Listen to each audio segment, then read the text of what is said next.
that smiley face.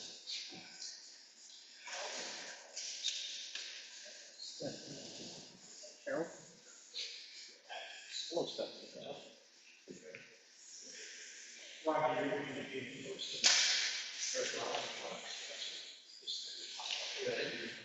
No.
And so if anybody needs to get, y'all look pretty settled.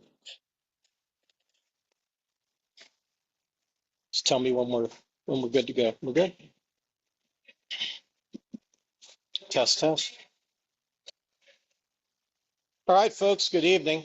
My name is Rick Fernandez. I'm the president of the Tampa Heights Civic Association, and this is our monthly general membership meeting. I thank you all very much for taking the time and making the effort to come and join us today. I want to first, before we get off on our substance, talk a little bit about our protocol for the meeting. In particular, our interface with Zoom and our friends that were not able to make it here tonight but are attending virtually.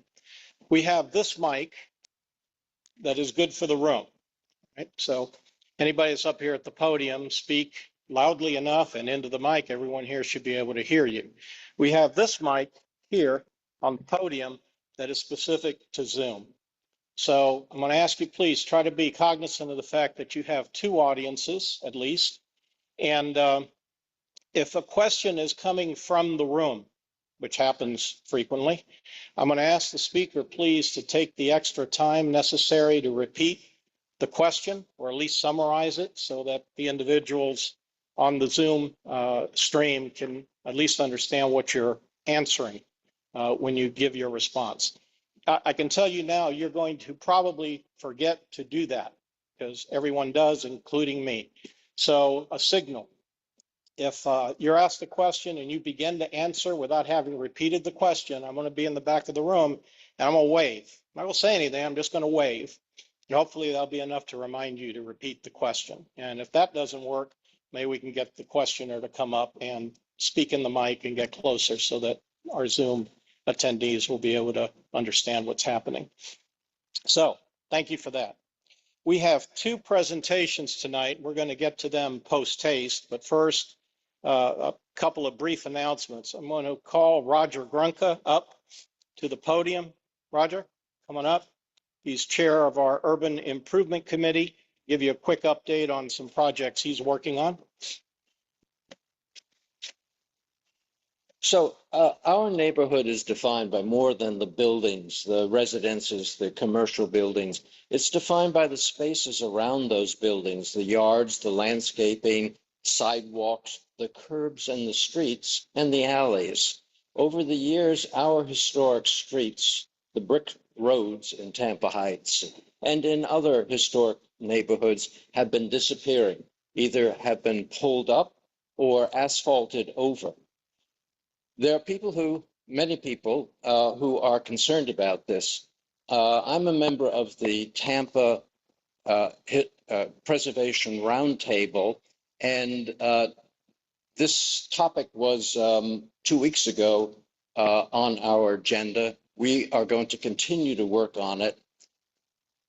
We'd also like, I also have been speaking with members of the Historic Hyde Park Neighborhood Association, and they have shown a willingness to work with our association here to get the city, to lobby the city to make an effort, a really good effort, to preserve our brick streets, our granite curbs, and our alleyways. So this is not going to be an easy task. It won't be fast, but we'll be working over it certainly over the summer. And anybody who, we would love volunteers, and you don't have to be an architect or an urban planner.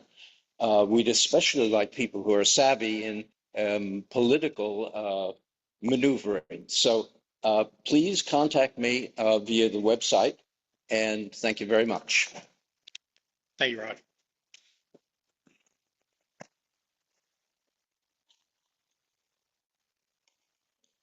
Roger's been working very hard at his various and sundry projects, so I definitely do appreciate his efforts. We haven't really had a lot of energy put in this direction before.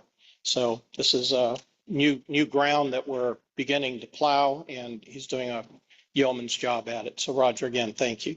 I had asked Kareem to pass a tablet around, asking each of you please to sign in. We usually have a sign-in table back there. If you'll just provide your name and your contact information so we can keep track of who's here. And if you're a member of the association, so indicate. And if you're not, just leave that blank. But I'd like to know how we're doing as far as membership attendance. So thank you for taking that effort. Now, Kareem Young, our first vice president, is going to quickly tell us about the activities of the Tampa Heights Riverfront CRA. Kareem is our association's representative on their Citizens Advisory Committee. Hope I got that right. Come on up. Good evening, everyone. I just wanted to be real quick and let everyone know that we're going through our approval of our new budget. And that budget will go into play after October. So right now, we will have our next meeting, not in June, but in July. The next CRA meeting, which is City Council, who holds the hat, is CRA will be June 13th. The update as far as the roundabout, we are waiting for the city art department to hire someone to assist us with actually delivering that art. And I think that is going to be it. So I won't be reporting next week because we won't have, next month because we won't have a meeting that month. But if you need any updated information, June 13th, the city CRA will actually be in session. Thanks. Thank you, Kareem. Could you elaborate just for a moment, because as I heard it, I wasn't sure I knew exactly what you were talking about the roundabout? Yeah. So on Highland and Palm, which is in the CRA, the Tampa Heights Riverfront CRA, we've set aside funds to actually do some type of artwork, something that will slow traffic in that area. We've committed some funds to it probably 2 years ago, and it's just been taking us a pretty long time to get through the processes of the city art department. So right now, it's just a matter of waiting for additional workforce or hands-on in order for us to move forward with that art project there at the roundabout. Okay, thanks. I think I missed that memo somehow. I appreciate it.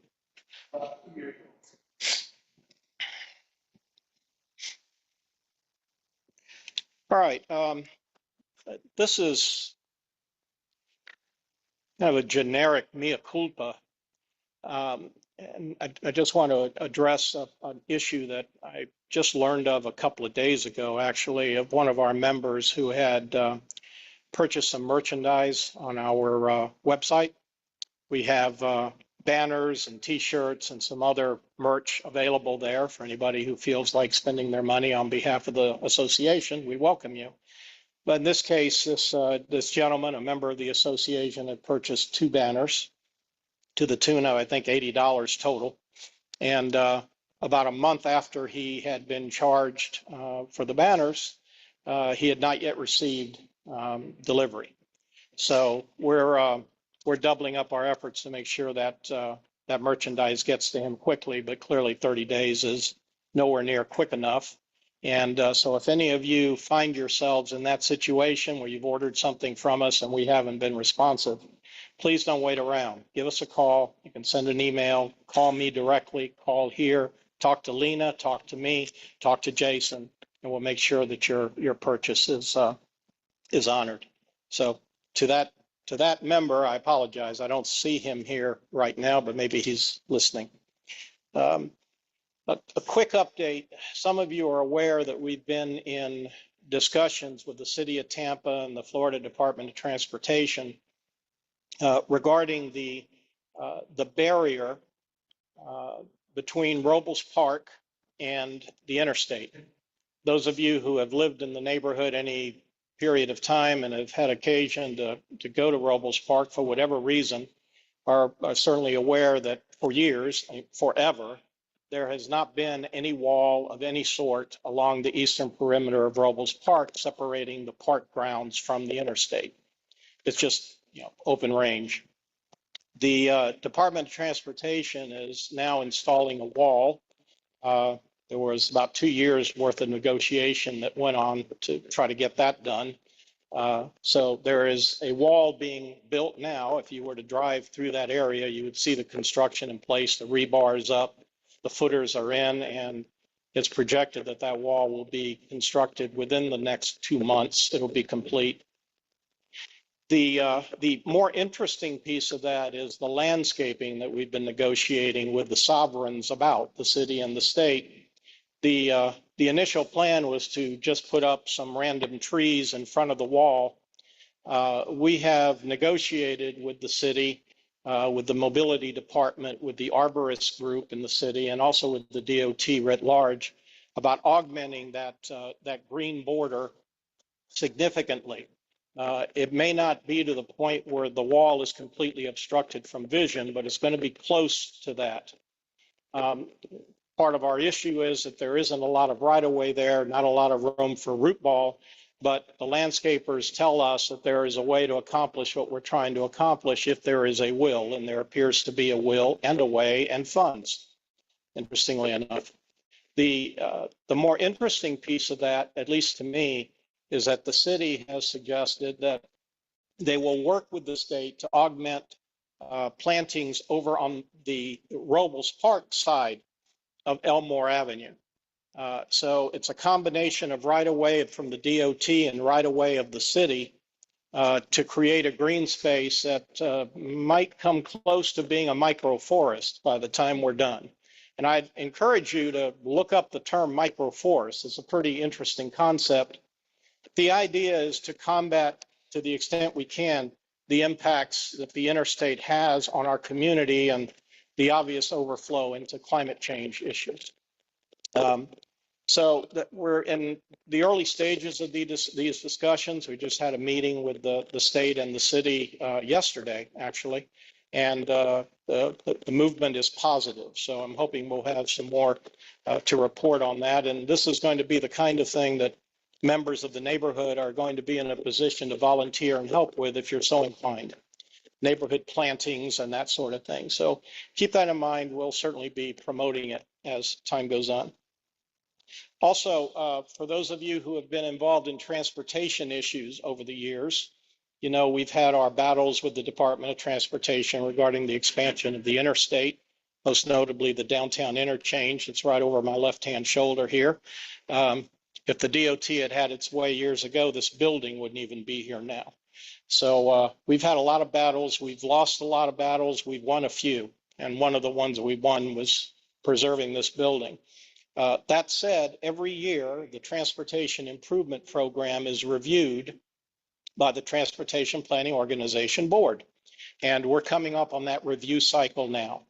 The Citizen Advisory Committee that I happen to chair, and Joe Citro serves on, who's sitting right back there in the back of the room. The Citizens Advisory Committee of the Transportation Planning Organization will be taking its first shot at the Transportation Improvement Plan at its meeting on June the 5th, it's the first Wednesday of the month. And the TPO board will then review the TIP, Transportation Improvement Program, the following week at its public hearing. That's the big Super Bowl meeting of the year generally. I don't know that there are a lot of real divisive issues this time, but there may be. And for each individual, there may be something, a line item on the transportation planning process or in the TIP that would be of particular interest to you. So I would advise and suggest that if you're interested, that you take a look at the tip this year. I can certainly get you navigated over to it and take a look and see if there are any items there that are of particular concern. The thing that is most top of mind for me is the road diet that's scheduled for the Florida-Nebraska corridor from Tampa Street to Nebraska. That's been on the drawing board now for at least 3 years, maybe longer, and ground is supposed to be broken on that project finally this year. And it is still on the tip, so I'm anticipating that that is something that we're actually going to see go to fruition. Let me see. I guess that pretty much takes care of the announcements.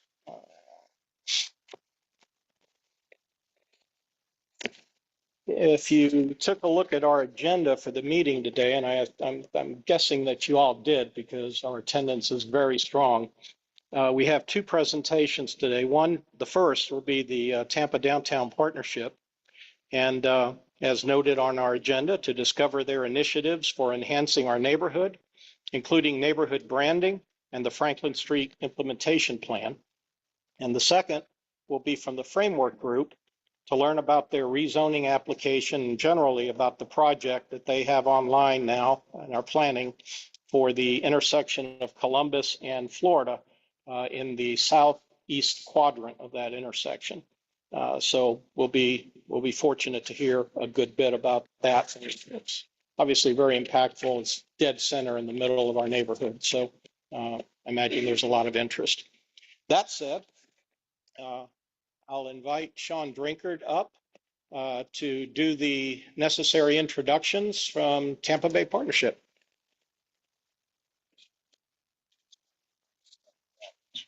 Did it die? It's dying. Okay. Good. Good. Yeah. All right. Well, base. Sorry about that.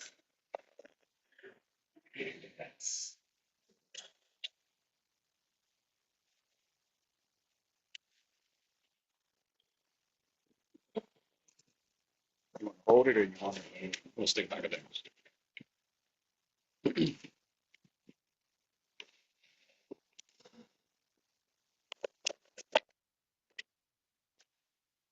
All right. Good evening. Thanks for the opportunity to speak with everyone this evening. Again, I'm Sean Drinker, the interim president for the Tampa Downtown Partnership. We will have kind of three different topics today. The first one that you'll see in the packet talks about the neighborhood branding, what those branding identities are, what place branding looks like, and how the place branding will start to evolve within these 7 neighborhoods. We'll kick it off with Caroline going through some of those details. We'll then go with Rachel talking about some of the specifics within this neighborhood, how the place branding could start to look and feel. And then the last piece, I'll come back up here. Karen Kress with our organization couldn't join us today. She has been leading the efforts on Franklin Street for a number of years, and we have some exciting updates with Franklin Street as well. And I'll finish with that because that also dovetails into a lot of the work with place branding and so forth. So with that, Caroline. Thanks, Sean. Great to be here with all of you. As I said, my name is Caroline Kiesler. I'm the Senior Manager of Marketing and Communications for the Tampa Downtown Partnership. I'm going to walk you through the process that we've gone through over the last year to establish the neighborhood brands. Just to give you a little bit of context, I've been with the organization for 4 years, but I've been told time and time again how important this process and this implementation of a brand has been to our organization for years surpassed that. So this has been something that we've been working on for a long time. We've known that as downtown has evolved, right, as the population has grown, these unique neighborhoods have come into their own. And we really want to make sure that everyone not only knows where they are, but also feels prideful in where they live. And hopefully these brands can accomplish that. So as you go through this packet, and I'll kind of show mine because I know unfortunately we don't have enough copies, but the thing that we first did was we actually hired a third party, or we hired a consultant in API Plus to go about this process for us. Rachel will speak a little bit more as to a couple projects that are happening at the same time that API Plus is also working on, but one of them being the City of Tampa's wayfinding project, which is currently undergoing right now. And so we thought that it was a perfect opportunity, as they already had a lot of the data and as these would probably work together in using that consultant. From there, we gathered a collection of residents, business owners, historians, community leaders, and we started doing outreach via email, via calls. I actually went door to door and dropped off flyers in order for them to attend our stakeholder sessions. Those were in August of last year. And they were about 2 hours long. And like I said, they were run through API and actually a third-party consultant, which they recommended in order for it to obviously be unbiased and make sure that we were getting everyone's honest feedback. From that 2-hour session, we showed them our SSD boundaries. So this is a special services district, and these are the boundaries in which our organization operates within. So this was the first thing that everyone saw within that session, just to make sure they knew the boundaries that we were talking about. And obviously, we had all 7 neighborhoods. So whether that be Tampa Heights, Channel District, Downtown Core, River Arts, Water Street, and West Riverfront. We did this process for each individual neighborhood. From there, they went through stakeholder brainstorming questions, right? So it was a very open-ended asking to the audience, and people could speak on what they needed or what they felt. But a lot of it was, how does the neighborhood make you feel? What do you think of when you're walking through your neighborhood? What are some very iconic identifiable objects or landmarks, right? Something that would help to them make these brands later on. From that feedback, API was able to gather all of that data, and they were able to put together what's called a personality document.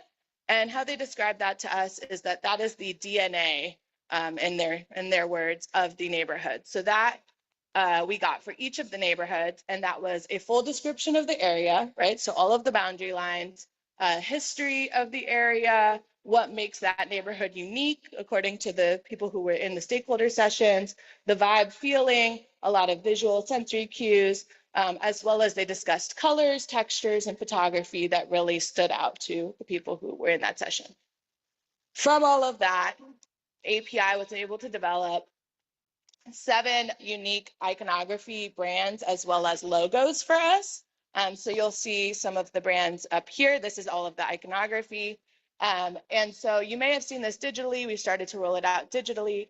But obviously the top left corner is Tampa Heights with the historic brick, right, and historic feel of it. For each one, they also kind of had some overarching terms and words that were used to describe that neighborhood. And just for Tampa Heights specifically, it was established, emerging, nostalgic, historic, community, and diverse.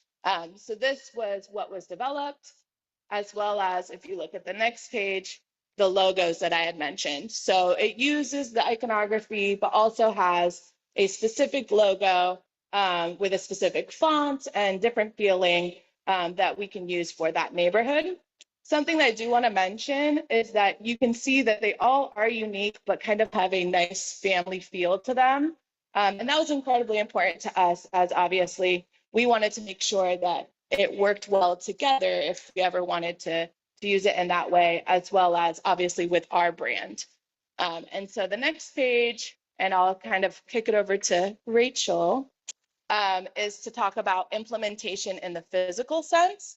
And you'll see a branding breakdown here where it talks about a lot of the conflicting projects that are currently ongoing. I'm a little bit shorter. All right, so the next page that you'll see here in the packet, oh, by the way, I'm Rachel Radowick. I'm the Director of Public Space Operations and Programming at the partnership. I've worked alongside Caroline in the branding exercise that we're discussing here. And then kind of my big focus now is helping with the main implementation of this. But before we get into that, There were a lot of branding exercises happening simultaneously for a number of different neighborhoods within downtown. The city of Tampa is going through a revamp of their entire wayfinding system. That is being executed by API Plus as well. That was also a reason why we wanted to utilize them. We felt there was a natural overlap between the two projects. The Tampa CRA was also going through a branding exercise. There was a little bit of confusion with that project, whether it was each CRA was getting their own brand, but what it in fact is an overarching Tampa CRA brand, which you see represented here on this graph, and then our exercise. So we created this for the discussions that we've had with the CRAs to make sure everything was kind of clear and understanding whose projects were doing what, and there were no overlap between these projects. They kind of all ran on their own budgets, their own timeline, and their own initiatives for it. The city of Tampa's wayfinding, just for everyone's knowledge, is pedestrian scale, vehicular, and is parking. It is an informational project. This is so you know where you're going and how to get to all of the great things that are in Tampa. The Tampa CRA branding project was to give recognition for projects that were completed with CRA funds. A lot of times there was no recognition, nobody knew how it happened, but you should know that your money is being invested into those projects. So that was their purpose there. And then for us, we really wanted to form these identities. It was something that had gone on for a very long period of time. This whole concept really stemmed from the expansion up into the southern part of Tampa Heights. It was the first time we really ventured outside of what your traditional downtown core is. It took us a long time to get to it, but we are very proud of the fact that all of the work we are doing at the partnership now centers around these 7 neighborhoods. So we wanted to create those identities. So with that, we are looking at the implementation now. There are a couple of levels of implementation that we are looking at. The first that we were able to execute was low-hanging fruit, and that's the Ike digital kiosks. On the kiosks, you'll see there is a "You Are In" and then that neighborhood brand. That's digital, it was easy to upload, and it's also accompanied by a similar branded slide that showcases the free neighborhood programming that's happening in the neighborhood. So those are up on the kiosks. There are 2 Ike kiosks within the Tampa Heights neighborhood. The next pieces that we were looking at are trash cans, planters, and bike racks, because that is all infrastructure that we own or manage. Trash cans, no one really wants to take ownership of those, so we will. But there's 2 different types of bike racks out there that we will be, actually there's 3 types that we will be branding. There are yellow and black kind of arched bike racks, the Duro arched ones. Those will have a kind of sign on either end anchoring them. And then they're the old coast bike share hubs. Some of them have a squared off top and some of them have a rounded fin. Those will also be branded. Those will really utilize that iconography. And what our main messaging on those is that it is public parking as part of our micro mobility corrals. That means any kind of electric bike, your own personal bike, a scooter, anything that fits into that realm can be parked there. Right now, we're seeing a lot of folks think that they are reserved specifically for rental options. Next will be the planters for Tampa Heights. You guys have the planters that are up along the Franklin corridor. The Downtown Partnership operates 3 corridors of planters. There are the Ashley Street planters, the Franklin Street planters, and the ones in the Channel District. On those planters, again, that iconography will be seen. And for you guys, as a reminder, that is that brick pattern. Another layer that we're going to look at is going to be the trash cans, easy and simple logos on that. We noticed that within the Tampa Heights neighborhood, there are not a lot of trash cans, and there should be trash cans in some areas, and that's apparent by the trash that you can be found on the ground. We are looking at our budgets to see what is available for purchasing additional trash cans for the neighborhoods, and then solid waste at the city level is also looking at purchasing new trash cans, all of which will have opportunity for branding on them. One other component that we are looking at doing is a banner process. We are looking to utilize the traffic signal poles that are within downtown that are the squared bases that have kind of the rectangular frame that have a traffic signal on it. We will do 2 banners there, a vinyl wrap down connecting to a painted curb that kind of draws your eye to that corner, and it's a color wash there for you. I took a drive through Tampa Heights recently, and there are none of those traffic signal poles. You are not the only neighborhood that does not have have that. West Riverfront does not have that. Channel District does not have that. So we are looking into doing an even more pedestrian scale, which would be a lamppost banner. And so that's kind of where we get to with the map that I passed out to you guys. We were going to kind of do like a community board charrette type of thing, but to be respectful of time for our other presenter, I wanted to give everybody a copy of this map. These boundaries are the boundaries of Tampa Heights that are within the SSD. What I would like for all of you to do, and I'll also make sure that Rick has an electronic copy of this for anybody who is unable to attend the meeting today, we would really like to have your feedback on where the gateways are into these areas. If you think there are specific areas that would be ideal for a banner program, if there are places on here you think there should be bike racks or trash cans and there are not.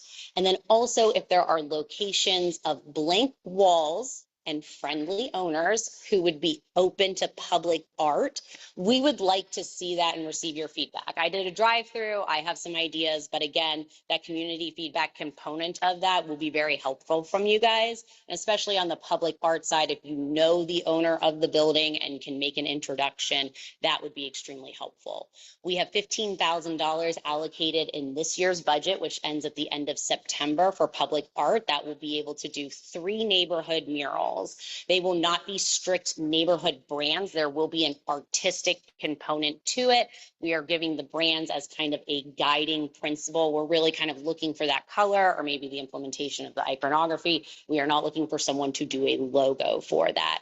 That RFP will be going out in the beginning of June. We are pushing that out for artists to submit their proposals, and then we will select the top 3 neighborhood designs. We are not guaranteeing which neighborhoods will be implemented first on that. It's just a matter of what the applications are that are received.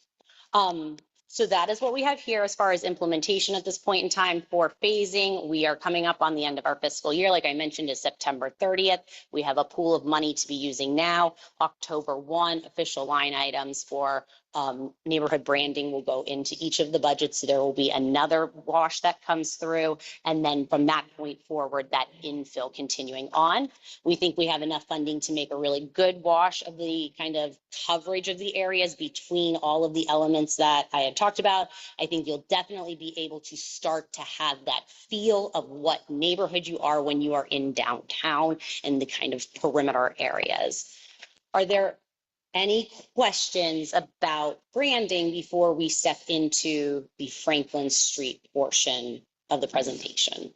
I know I gave a lot of information very fast just there too, so happy to answer any questions. Happy to also have Rick forward my email should anybody have questions later and would like to send them my way. Yeah. All right, well, now I'm going to turn it back over to Sean for the Franklin Street portion.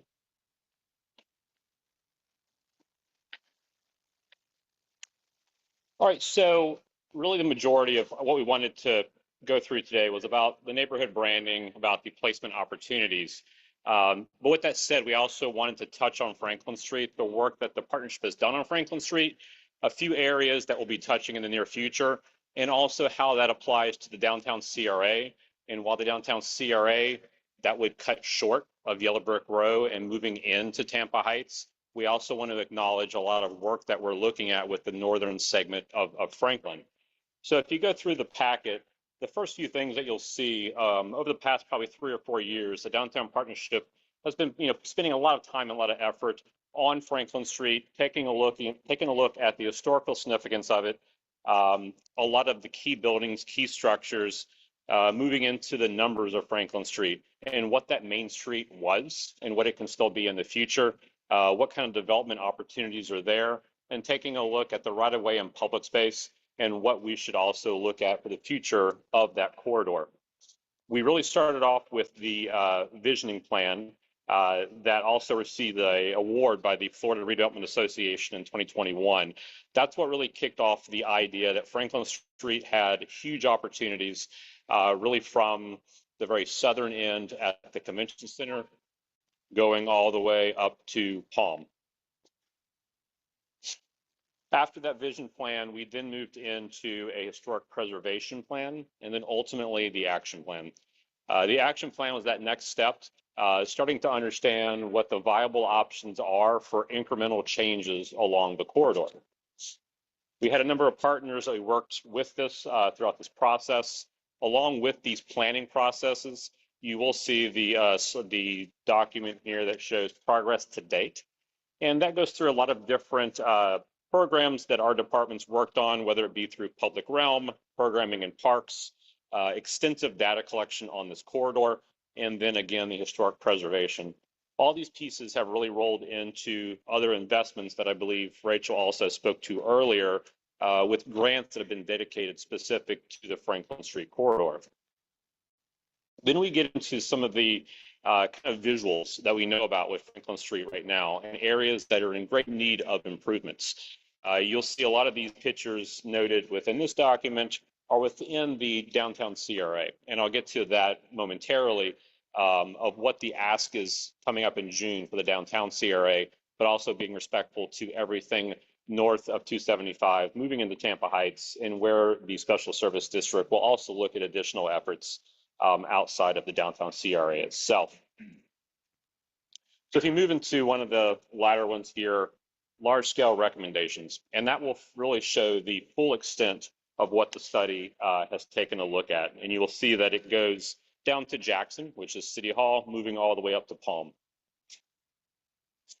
Then we go into a few slides that came from the action plan, talking about streetscape opportunities and what Franklin Street really could be. So with that said, I'll go through the last piece here that talks about Franklin Street, some cost estimates. You'll see this piece here broken out into 3 sections. And again, this will be the last piece I talk about with kind of the downtown component from the CRA. Moving into June 13th, there will be a CRA funds request for $6 million. And that $6 million is broken up into 3 different components that you'll see on this slide. It's some of the early moves, which go into utility coordination, other branding efforts, historic preservation, goes into hardscape and landscape improvements. And again, this is from Jackson to Fortune. So if you think of that main downtown core segment. And then the last piece, recommended actions other on Franklin Street as far as redevelopment opportunities, retail recruitment, mixed use, new public spaces. That's the 3 areas that this ask will include on June 13th for the downtown CRA. Now, what's really important that I wanted to speak about today was in relation to Tampa Heights and what else the Special Service District can do within this segment. First and foremost is what we just got finished talking about was the neighborhood branding and implementation associated with that. Moving next to that would be safety and pedestrian improvements. The partnership is exploring painted curb extensions and decorated crosswalks along Franklin Street. So these are specific to K Street to Palm. So everything I'm noting here would come from the SSD budget outside of what is being looked at for the downtown CRA. Next, under safety and pedestrian, is non-motorized counts on K Street and Franklin to supply data points for FDOT and the city to address safety concerns at that intersection. Then advocating for new improvement connections within the district, specific Doyle Carlton, so the Henderson sidewalk connection, and then a new pathway from Tampa Street over to the Riverwalk on the north side there, 275, that new connection taking place there. And then ongoing working with FDOT to further the progress for lighting, art, and improvements under the viaduct at 275. Those all fall under the safety and pedestrian improvements on that segment. Then we have programming and planning. Programming, we're looking at beautification and activation of non-traditional meeting spaces that can be otherwise great public spaces. An example of that is alley activations. We've been doing that through our neighborhood programming on one alley here already, and we're looking at a couple other alleys adjacent to the Franklin Street corridor, specific for Tampa Heights. Then continuing with other incentives for businesses along this corridor to take advantage of our storefront improvement grant. We've done that in the past, and we will continue to push that on that section.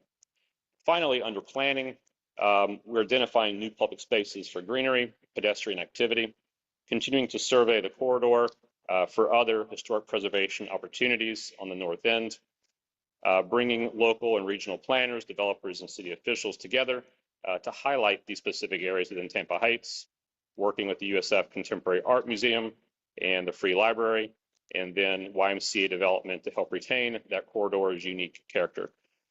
So just moving forward, as you hear about other work on Franklin Street as a whole, know that we have the investment there and the interest on this piece. While it doesn't sit within one of the CRAs, we see this as a huge opportunity to infill and make sure that we see great importance there, and we still have a fluid improvement of Franklin Street as a whole. And where will that begin? It really begins with a lot of the neighborhood branding that Rachel and Caroline spoke to earlier. So that's what we have today. Glad to take any questions on Franklin Street or my colleagues on the branding. Yes.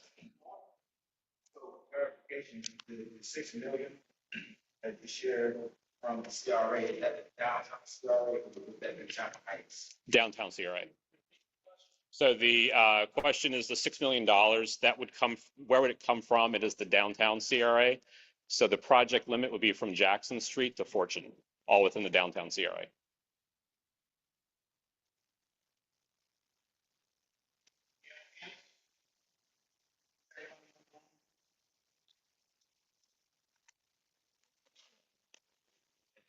The residents of Tampa Heights and members of the Tampa Heights Civic Association be able to participate in the branding of the Tampa Heights neighborhood?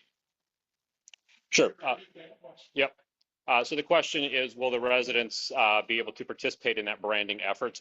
That's exactly what we hope to establish today, as Rachel passed out the maps, whether it's digital or one of the hard copies here. Please feel free to reach out to Rachel with any ideas and thoughts on placement. Anything specific to the brand itself, please feel free to reach out to Caroline and work with us on both of those.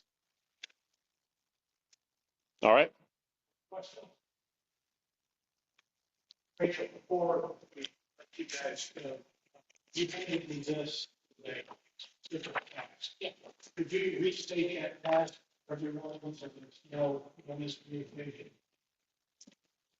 So you can either complete any kind of documentation you would like on the maps tonight and leave them with Rick, or you can take them home and scan them in.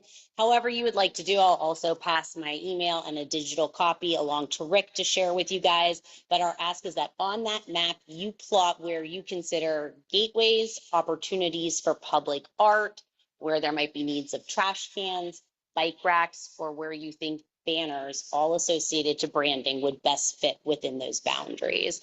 And we'll give about a week or so to get them collected, and then we'll go ahead and take those and put those into best practices. Are we necessarily limited to just the area within the services district, or people can map something out more? Unfortunately, we are held legally to the boundaries of the Special Services District. Our funds are collected from within that, so they need to be spent within that, very similar to a CRA. So, Rick, I want to probably direct this towards you just in the background. My last meeting, we were having discussions, we went through an activity trying to look at the personality of Tampa Heights, entire Tampa Heights neighborhood. Since this is happening in Tampa Heights, citizens are part of this process around the branding. Our last meeting was somewhere around branding, and I'm wondering if there's a place for overlap, because this year would have been very helpful at that meeting. That would have given us some direction or oversight of what the future plans might be for Tampa Heights. And I'm going to share that from the perspective that we're talking about the entire Tampa Heights beginning around the personality of that small footprint of Tampa Heights. Last meeting we had, we good, so we could really begin to think that these were some of the things that were identified, so we could begin to look at the entire Tampa Heights community around the same range. Just something to think about as we move forward. I absolutely appreciate that. And there's no question in my mind, at least, and I think on the part of the board as well, that there is opportunity here for overlap and cooperation between the partnership and the neighborhood and the neighborhood association. It may not be formal in the sense that funding is not available, but it strikes me as being somewhat idiotic, quite frankly, for us to be doing a branding exercise as a neighborhood while the Downtown Partnership is doing a branding exercise for a piece of the neighborhood. So yeah, and part of the reason they're even here today is because we initiated a conversation that at least we on the board felt was somewhat overdue as far as outreach between their organization and ours. And this is part of closing that loop, which they've been great about. We very much appreciate. So hopefully that. And you know, one thing that I'd like to point out is that we have neighborhood associations and other entities that occupy other neighborhoods where there is that same idea of overlap. So when we're looking at piecing together things like the banner program, we are specifically carving out space in there to recognize those entities and have that brand representation. And then also, I think the public art component is a nice way to intertwine any kind of that cultural piece, the historic piece, associated brands, everything that is the feel of that neighborhood. And when you're looking at art installations, there are no SSD boundaries for that. That is that entire feel of the neighborhood. So there's definitely that overlap. All right, any other questions collateral to anything we just got done talking about? Or you guys satisfied? Everybody understand what their homework is for these maps? Great, thank you. Thank you.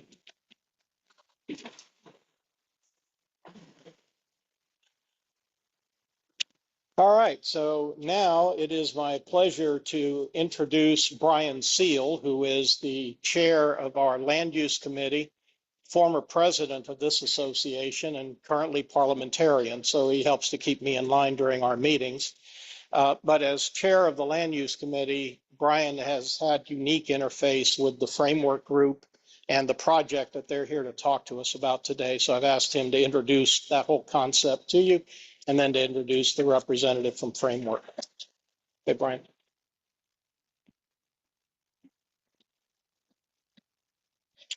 Thanks, Rick. Again, for those that don't know me, Brian Seal, Tampa Heights board member and chair of the Land Use Committee. As stated, we meet monthly via Zoom on the first Tuesday of the month at 10 a.m. It is an open meeting. If there is some topic that you know related to land use, and land use means zoning, variances, could be a code complaint as well that's related to something zoning related. Also architectural review for the historic district standards, anything related to that, feel free to reach out to us. Reach out to us through the Civic Association email, and we can be sure that we've got a tab on it. We receive all public notices that go out for anything that requires such, from a large rezoning for a project such as this to, again, somebody seeking a variance for their fence or something like that. So know that we always put eyes on these things, but sometimes we may not know all the deep issues about it, and perhaps it's something on your street. So it's always good to reach out and ask those questions of us to make sure that we understand what's happening and how it might affect others. Now, to lead into tonight's topic, I'm going to introduce this project and the folks involved here. We have been interacting with them as a committee for the last couple months, I think since December, really. We've met 3 times via Zoom. Philip and I met last year in person as well, when they were anticipating acquiring this site and starting on this project. And they're going to continue to work with us over the next couple of months prior to their rezoning later this summer. And we want to make sure that we get the community's feedback on that and make sure everybody knows what they are proposing, so that when our land use committee, which is made up of builders, real estate agents, architects, and a few other non-industry folks that are interested in the topics, that we're incorporating some of that feedback when we dig into some of the details here. So I'll introduce Philip Smith, the president of Framework Group, who's here to present on this project. For those that did not catch the meeting notes or are not aware of it, it's the project on the southeast corner of Columbus Drive and Florida Avenue. And it's quite a major project and an important project for this neighborhood. If you look at our neighborhood plan, go to the Tampa Heights website, and go look under the zoning and development tab, you can find a link to our neighborhood plan from 24 years ago. And one of the things that highlights is how important the nodes are along Columbus Drive and at Florida and at Tampa. A year ago, we referenced this with a project that got rezoned and is coming up just one block away from this site that's at Columbus and Tampa. So starting to get more interest in really redeveloping Columbus from a lot of the vacant lots and underutilized buildings that are there to be the node that joins North and South Tampa Heights. So there's a lot of importance to this project going on, and I'm glad that you all made the time and availability to come meet with us. So without further ado, Thank you, Brian. welcome. Appreciate that. Hello, everyone. My name is Philip Smith. Let me raise this up just a little bit. I'm here as a substitute tonight for my colleague, Nick Herring. It turns out, who many of you have met, if you've had conversations about this, it turns out tonight is the pre-K3 graduating festivities for his twin daughters. And having just graduated a 22-year-old last weekend, I get the significance of commencement. So Nick gets the night off tonight. So I'm happy to be here. I'm the president and founder of Framework Groups. I've been very much involved, more so in the background with this development, and we are super, super excited to be proposing a revitalization of a critical intersection, previously stated as, right in the middle of the bullseye of this neighborhood. So it has a significant impact. We believe we can make a significantly positive impact, but certainly it's in an area that has been long neglected, in a corner that it is finally time. We believe to see a really exciting and interesting design, bring some much needed high quality housing to this part of the city, contribute to the high quality ground level feel, walkability of this neighborhood, connect things that are currently disconnected, do our part to do the very best building that we can develop here and design here. I'm going to go quickly through just some background on Framework Group if you don't know anything about us. So let's go to the next slide. And then we'll talk about the redevelopment itself, give you an overview of where we've been and where we are right now, the site plan and some of the architecture, and give you some background on why we've made some of the decisions that we've made. Talk a little bit about some of the existing buildings, and then we'll open it for Q&A. So I want to talk less and listen more, but I do want to try to be thorough and maybe answer some of your questions right out of the gate. So we are based here in Tampa, real estate developers and general contractors, strictly multifamily, strictly for rent. These are developments around this market in Tampa that you may recognize that are ours. We are also in Orlando and Sarasota, Lakeland, Daytona Beach, Cocoa, Wildwood, Ruskin, North and South Carolina, and entering Augusta, Georgia soon. Each of these are very unique. We tend to be attracted to more complicated infill dense projects that present an interesting opportunity to do something really well conceived, something that pushes the boundary a little bit of the market. Most of these tend to be at the very top of the rent scale where they each are. Most of them, many of them are environmental cleanup sites, brownfields. We do very few sort of greenfield low density development. These are the ones that are the most interesting and most compelling to us. And these are the ones that you might recognize just around town. We have right now 838 units around the state and the southeast under construction and completed just under 2,000 here locally. So you can go to the next person. So this parcel specifically, you all know where it is, the southeast corner of Columbus and Florida. We have proposed 207 apartment units in a combination 6, 5, 4-story building as it's stepped in various places around, which we'll talk about specifically in just a second. We have expanded recently the amount of retail that we have proposed to 3,170 square feet. Right now, as you can see from this aerial, as you know, the parking structure is concealed, sort of wrapped completely by the building, and parked at about 1.6 spaces per unit. And we have some live-work units on Florida Avenue that are proposed as well. So let's go to the next slide and we'll get a little more specific about that plan. So as you can see, as I explained before, the parking structure is in the middle. The north side, the Columbus Avenue side, we've really anchored the site with retail at the corner of Columbus and Florida. There's a portico share area where it takes the parking and circulation off Columbus Avenue. And the trash and loading, electrical, all those utilities are at that corner. That has been recently reoriented per number two, based on some discussions with you all and also the city of Tampa.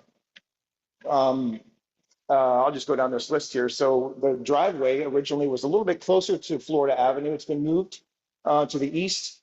An arcade, that plaza area that you can see on Florida Avenue that's shown by the columns, trying to give a little more space, covered area for the retail to enhance that walkability and sort of the friendliness of that corner.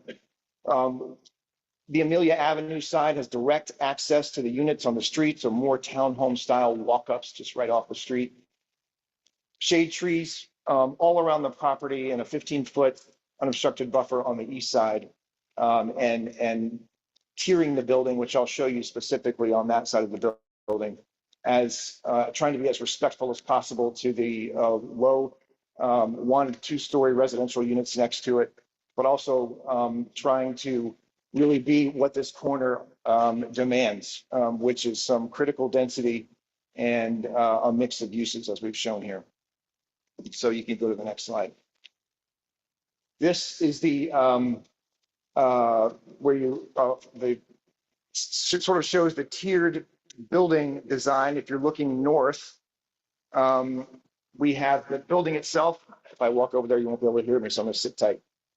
The building itself, 6 stories overall, 5 stories on the eastern side, and you can see there are 4-story level terraces to kind of ease the transition from the street up to 6 stories. But we're really trying to, like I said, get the site as dense as we possibly can, staying respectful of what we are permitted to do from a zoning standpoint when it comes to overall gross square footage. I could be corrected by my colleagues, and forgive me for not introducing Tyler Hudson and Alex Shaler, who's sitting there from Gardner Brewer. Thank you for attending their planning, zoning, council for framework group, and we worked successfully on many projects. So in any case, so those are how this is sort of evolved architecturally. You can see on the left-hand side, and I'll go through precedents here in a second, but you can see on the left-hand side, the street level where we're doing brick arches, storefront windows, balconies above, elevated amenity terraces, and like I said, sort of a stepped approach. Internal courtyards where we've got where you can concentrate more landscaping and also ease a little bit of the urban life for the residents here by providing as much green as possible in an urban location. So next slide. These are some of the buildings that we know and love around Tampa. I wish we had more. But these are really terrific examples of some of the things that we liked, and hopefully you can see reflected in the design that we proposed. Sort of a beautiful mercantile style, really soft colors on the brick, nicely proportioned, big windows, and a real sense of kind of hierarchy when it comes to the layers of the building. Many of these, you know, two clear layers, 3 clear layers, a clear bottom, middle, and top. And that sort of gave us some inspiration and some ideas, and there are some things from here that you'll see and have seen in our elevations. But these are the ones that are close by and relevant, and I think instructive. Go ahead.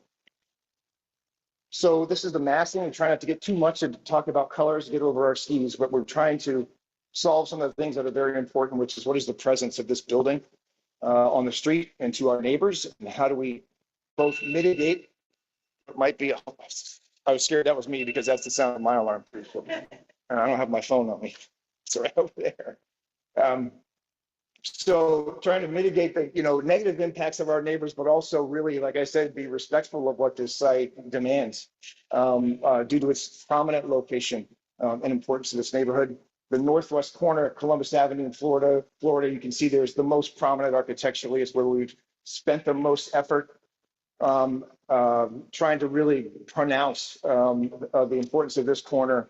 Very tall 6-story windows, arched windows there, trying to carve out a little bit of the building as well. So it's not just such a flat facade. A big emphasis on the crown molding of the building and really giving it a top and a nice profile. You go to the next slide. I want to keep moving fast here so you can have an opportunity to talk. The other elevations of the building, this is the Florida Ave, we're calling the forecourt. Building has been pulled back slightly, a nice wide 12-foot sidewalk and sort of an inset area where the live work units are.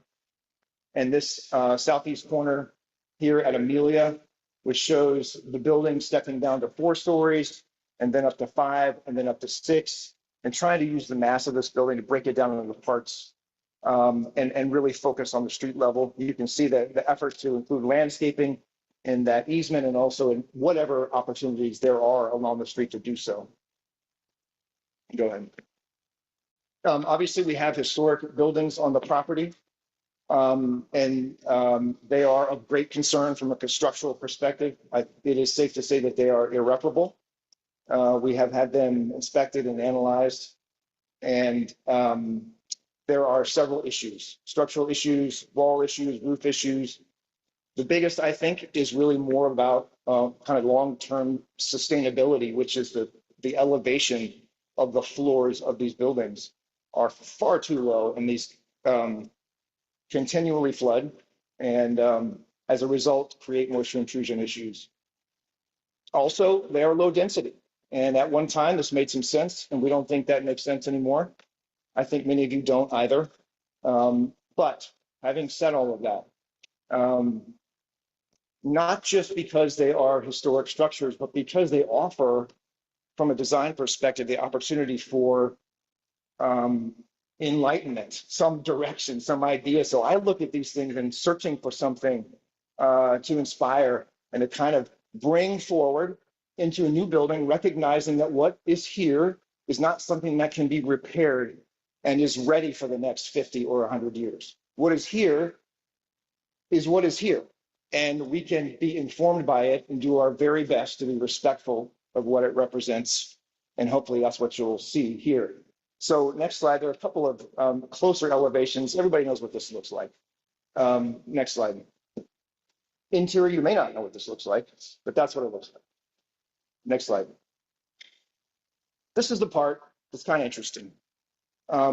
That's the outside, that elevation to the right, as you were on the 2 slides ago. You had this kind of, desire to be respectful of what is historic, and yet you can see 2 layers of the historicism of this building, which is interesting. Unfortunately, they haven't been maintained very well at all. They have deteriorated greatly, but I think there's something here on the left to inform us. And I think there's something here on the right. It's oddly and misaligned as that is. Those transom windows, the proportion of those things, the idea that you want to let light into the ground floor and participate with the street. Those are the things that I see in these slides that I think we can utilize. Okay. Return. Yes, sir. So during your presentation, you talked about how valuing historic buildings within our neighborhood, and wish there were more. Then you kind of cut to the end of this, where we are kind of seeing a clear example of demolition by neglect. What consideration has been made towards, if nothing else, preserving the facade of the historical buildings that we have, incorporating that into the design? That's my first question. And my second question kind of dovetails onto the historic buildings that you can show. I've got to say, look to me as after the transition from the pictures of the old buildings to the pictures of the new building, he said that was jarring. The colors and the building materials and the scheme of those buildings are sort of in one family. And then we go and we have a gigantic monolith. So I guess my 2, piece input would be, I know something has to be done with this corner. But I would love to see, because I am a neighbor, so I would love to see the buildings that are there incorporated into the design. And I think the implementation of the building cue a little bit closer in terms of color scheme towards the old building. So just to be clear, best to try to summarize. I'll do my best. Please describe your effort to maintain the existing integrity of the structures, both physically and from a design perspective into the new development, Facade, yeah. the facade. And help me on the second one. And then just a comment that, the older building which shown. Right. So sorry to interrupt. The jarring contrast between what I showed you in terms of the buildings that I was saying, great job, Tampa, and ta-da, look what we're proposing. That is not, I'm not proposing a white monolithic building. I made a comment to say we're not going to get over our skis in terms of color selections and that sort of thing because we're not there yet. But what I wanted to show you, demonstrate to you, and my intent and the sensitivity to what is there, those are the things that will inform those aesthetic and material decisions in this new building. I'm looking at this more from a massing perspective, proportions, window openings, that sort of thing. God, I apologize. I must not have heard. Not at all. I love the windows. I like the mass. But just Thank you for that. And then, so to answer your first question, it has been determined that the buildings are irreparable, sadly.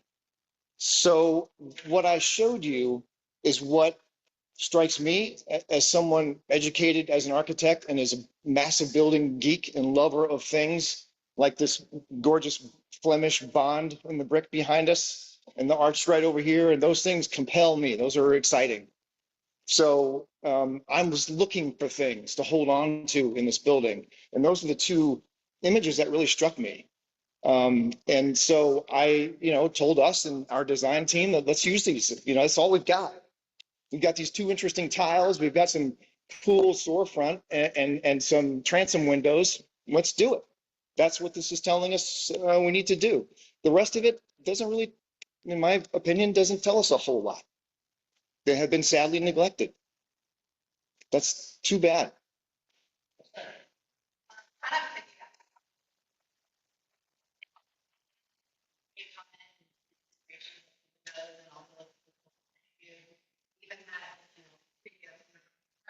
How iconic Brighton is to Tampa Heights.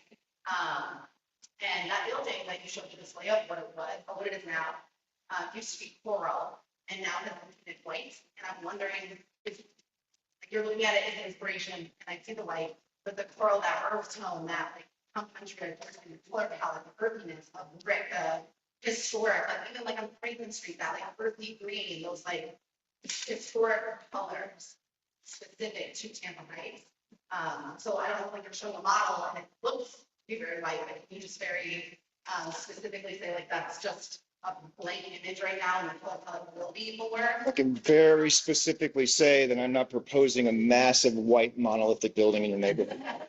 And I want it, knowing that that's how that looks, telling you that this design is a process and we've got to get here before we go there, showing you what I see here and what is important and what I hope that we're going to reflect accurately in the new building. So I'm showing you my personal passion for these things, our desire to do our very best to show them in the new building. So tell you that I recognize them, show you how we're going to implement it on the building, and then do our best.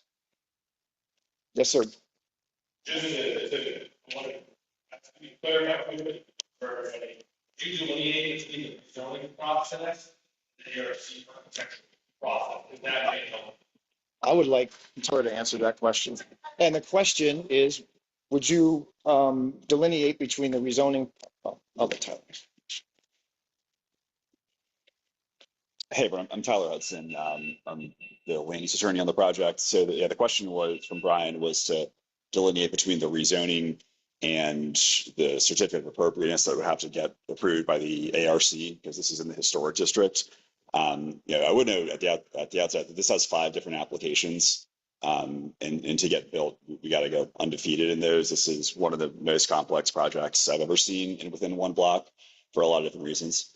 The difference between those two processes is first, we have to get the approval to build the box that is white in this, but will not be in reality.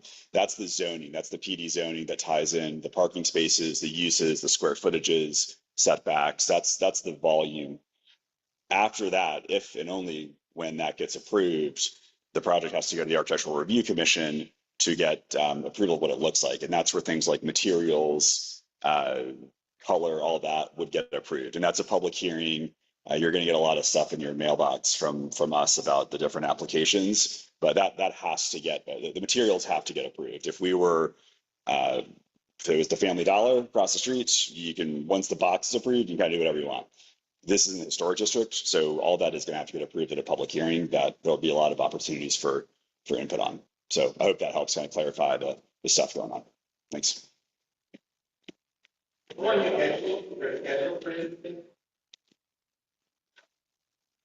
Not much, but it's our representation we're doing this ARC or.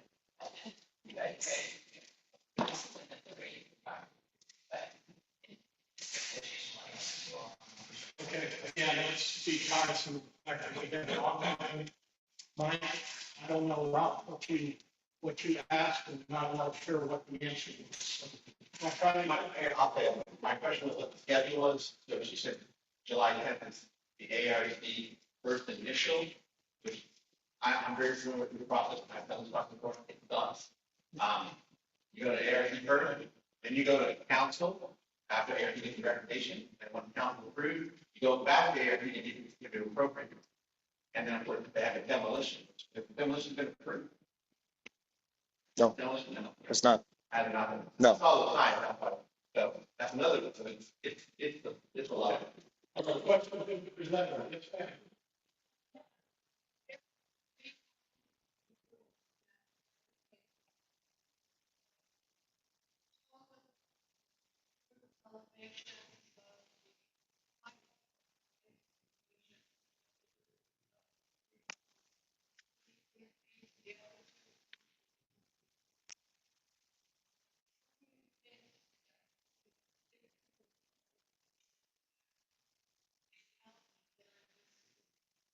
You know, this is, yes, the question is, what is the impact on the adjacent homes to the east that are currently topped out at about 20 feet? What is the impact of a 60-foot high building on a 20-foot high home? The answer, I think, six-story building, 83 feet tall, 20-foot tall. I think the answer is an urban planning answer. And that is at the corner of Florida and Columbus. And today in the city of Tampa, this is one of the principal corridors in our city. And one of the principal corridors that is going to take and receive our growth, hopefully in the smartest possible way, which means densifying around these corridors. It means combining uses. It means putting people closer to where they work and where they eat out and where they shop so they don't have to drive. And we all know that Tampa is growing rapidly, and this is the direction in which Tampa is, one of the directions in which Tampa is growing. The urban planning answer is, this is the place for density. Now, I know that, you know, at one point, this was not a dense area. And these homes were brought here as a way to kind of sort of take a first step in revitalization, to recognize that there are housing opportunities. You can have a really nice, well-appointed home and live very close to downtown. And the wheel turns. You know, all of these areas, all of these blocks slowly will turn over time, and there will have to be zones of transition where there's low density transitioning to high density. Sometimes they're back to back, and we've made our best effort, as you know, to step the building down to 4 stories on that side of the block and still keep it up at 6 stories on this side of the block, and sort of maxed out the density that we could on this site while trying to be as respectful from a massing standpoint as we could.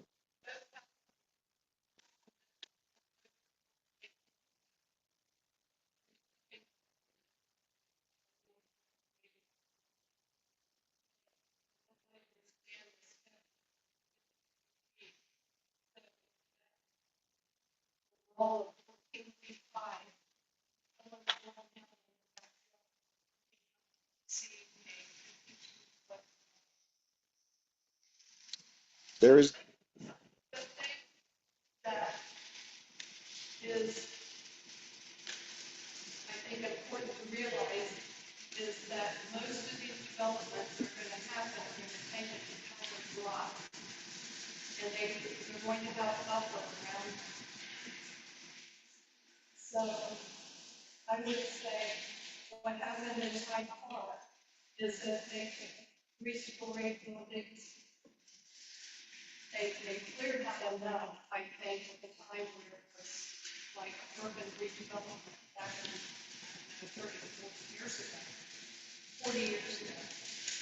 And they built small-scale buildings and pieces to fit into that neighborhood. So what projects do you have in which there are houses that are actually on the same block, residential, single family, that are on the same block? What projects do I have that have single-family homes adjacent to the development?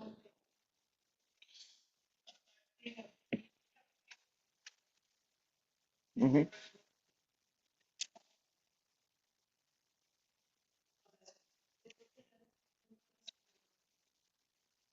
It's in the Rosemary Historic District.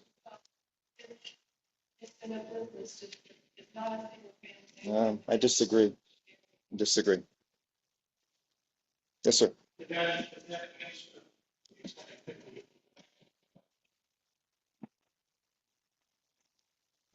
Talking to Roger and homeowner. Bill, the developers of the YMCA have come before our land use committee numerous times. They've incorporated much of our thoughts in their project. And in particular, they have paid attention to improving the pedestrian experience on the street. What have you done? What do you plan to do to improve pedestrian passage? Sure. Let's back up. I need to take this with me so I can point. Let's back up to the ground floor plan. Keep going back. The question is, what steps have been taken to accommodate and enhance the pedestrian experience at the street? Oh, there you go. So a couple of things. One of them, and I'm just going to start from here because it's closest to me, incorporating ground level access into the units rather than having access from the unit just from the corridor. So this participates more in the street. It has a porch, has a door, has steps. Next, I would say the effort taken to include landscape as a way to break up some of the heaviness and mass of the building of this size. And also ease some of the impact of living in an urban setting for one of the residents. Because this is a principal commercial corridor, like I said before, all of the kind of public community assets are on this side, and you have to get in and out of the building somewhere. And so Columbus Avenue in this case is our principal access. So a couple of things about this. One is, I mentioned this earlier, this was pulled back from the street, give a little more green buffer, and then incorporate the live work units along here. So you got storefront of somebody, an accountant, and they live upstairs. Sign on the door. 2 retail proposed pods, whether they're exactly 1470 and 17, I don't know, but that's a 3,170 square foot retail box. We pulled the access and parking off of the road so we can maintain nice wide 12-foot pedestrian walkway, and also did an extra step, pulled the retail back even more so we have a covered arcade. So you got some cover and connectivity. Pulling this off gives you the opportunity to get in the garage, but also Uber, FedEx, gets everybody off the road, gives a place for the trash to come in and out to where we don't obstruct traffic. And then we put, like I said, those service amenities kind of gained right there, bicycle storage, and then a bunch of amenities for the residences right there. So as far as those two things like that. But, Roger, this sidewalk, Roger. Yeah.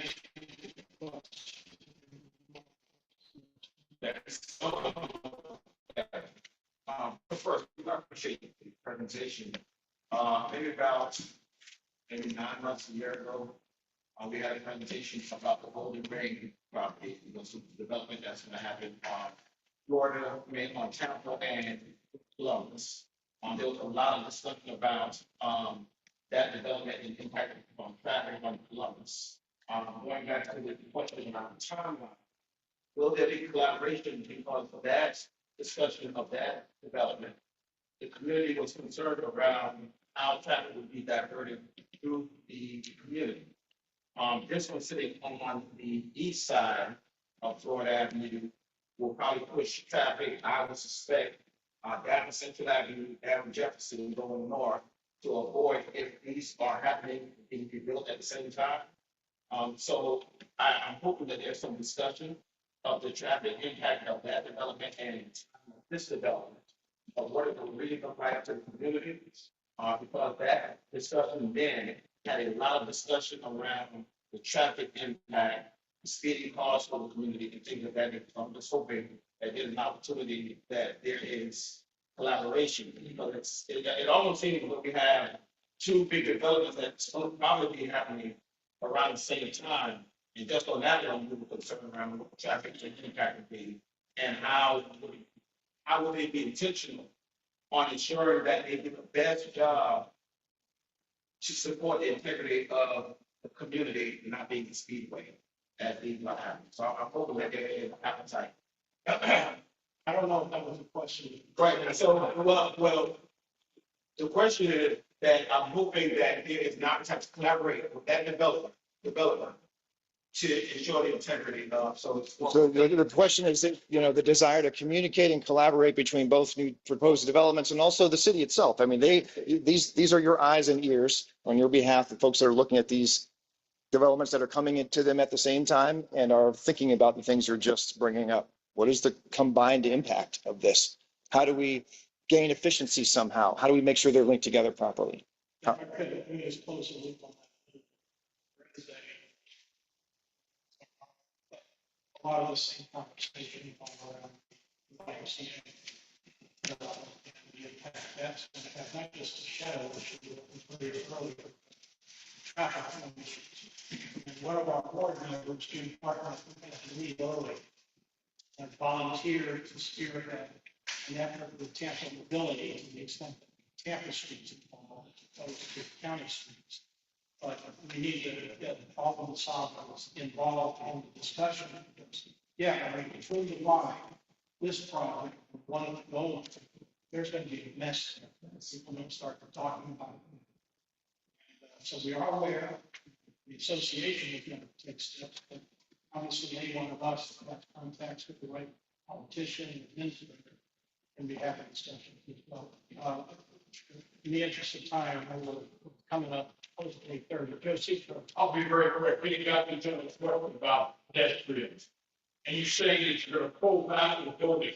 Can you tell us that those sidewalks will be 10-foot wide and tree line so that they're inviting for people to walk by this building who may not live there? Are you going to tell us those sidewalks will be wide enough so 4 or 5 people can walk the rest and don't live there? Are you going to make any inquiry? I'm not sure about the 4 to 5 people abreast, but I can tell you, I'm sorry. So we had the question is about the sidewalks and what is being done to ensure the friendliness, the functionality and invitingness of the sidewalks. So one of the things that we did as a result of feedback from you all and the city of Tampa was expanded 12-foot sidewalk on Columbus Avenue. Like I said, the retail part of the building was pulled back. The live work units were pulled back even farther. And that north-south zone, we have not engineered this yet, but I want the widest sidewalk possible. And it doesn't make, right now, it's inadequate. So we want to do as the very best that we can. I don't know the dimension fully on the west side. I know that 12 foot works on the north side, but we haven't engineered this yet. I hear your concern, and I would tell you that I share that priority. I totally agree. I just need to say thank you for being so respectful of the neighborhood. Really simple, a lot of research into the project. Thank you. We really appreciate it. Thank you. You're welcome. Sir, piggyback on.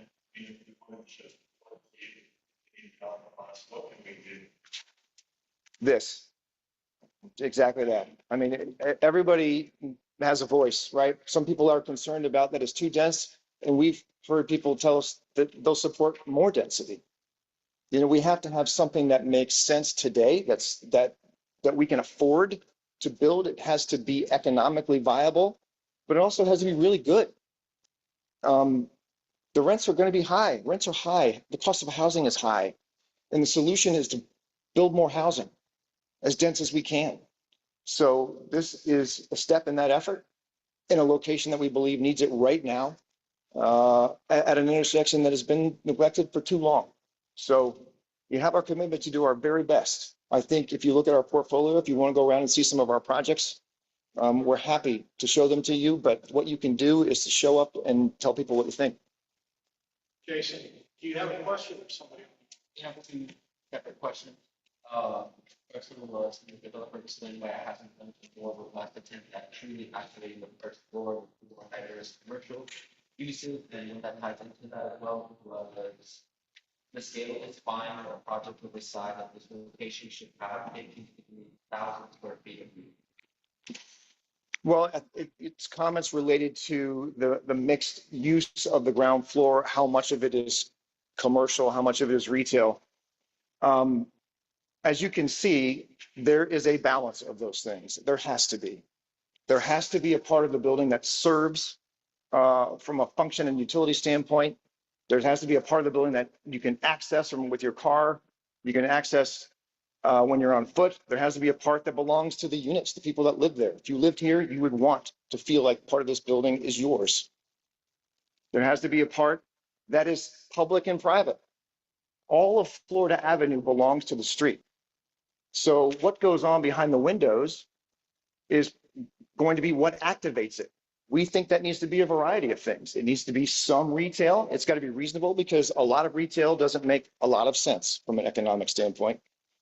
A lender will give me zero credit from an underwriting perspective to put retail. Retail is what we do to try to do our best to enhance the street level, but we can't overdo it. It's too injurious to the project and it can sink it. And someone's nodding because they know what I'm talking about.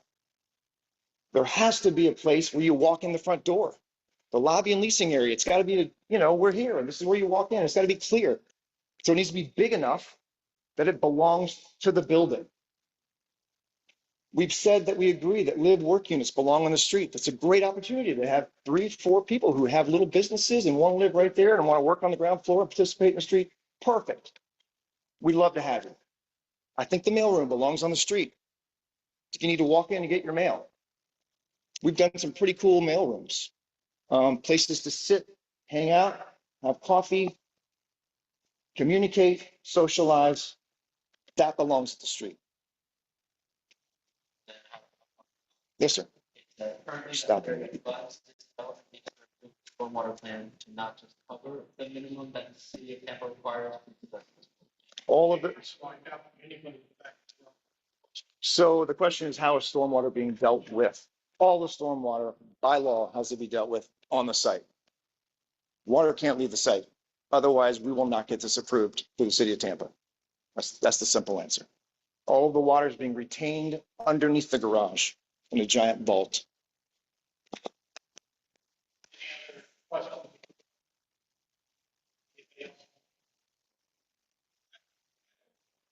Sir.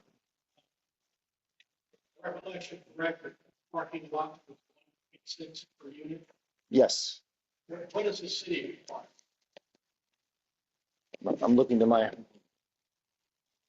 So the question is, what are the parking requirements for this for the city of Tampa. What is being provided is 1.6 per unit.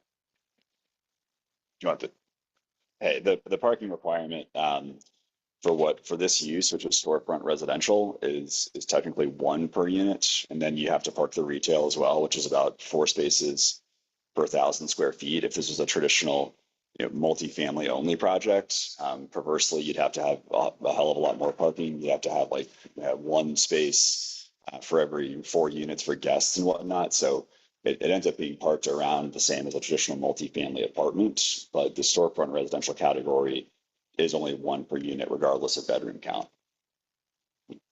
Hope that helps. Any question? We'll just got one more. Is this just a proposal or has the law also been obtained? We have the parcel under contract, and this is a proposal. Right, that's true. We're already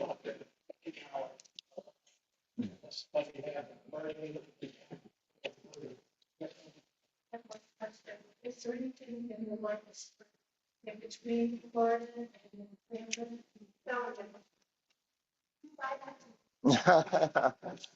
These are difficult one at a time.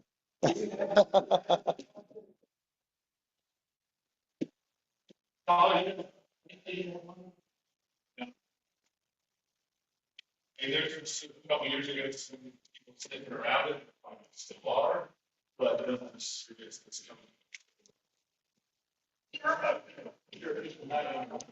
Yes, sir. In big projects like this, typically they do work with like the roadway, the expanding turn lane, things like that. Are you aware of any potential improvements in that actual intersection? Because right now it's literally 1 lane way, turn lanes or anything. Are you aware or any plans to maybe expand numbers? Well, it's a major transit corridor. Right. No doubt. Right. Honestly, I'm not aware of expansion efforts in the way the ability to talk.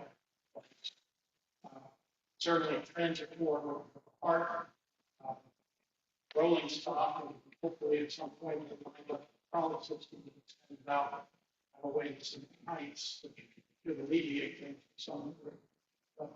I'm not aware of any specific road changes associated with this, maybe the developer, designer, maybe something like that. All right, so that's it. It's 8:30. Thank you so much. Thank you.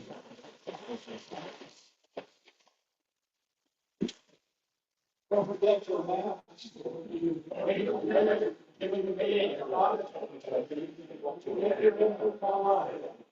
Thank you.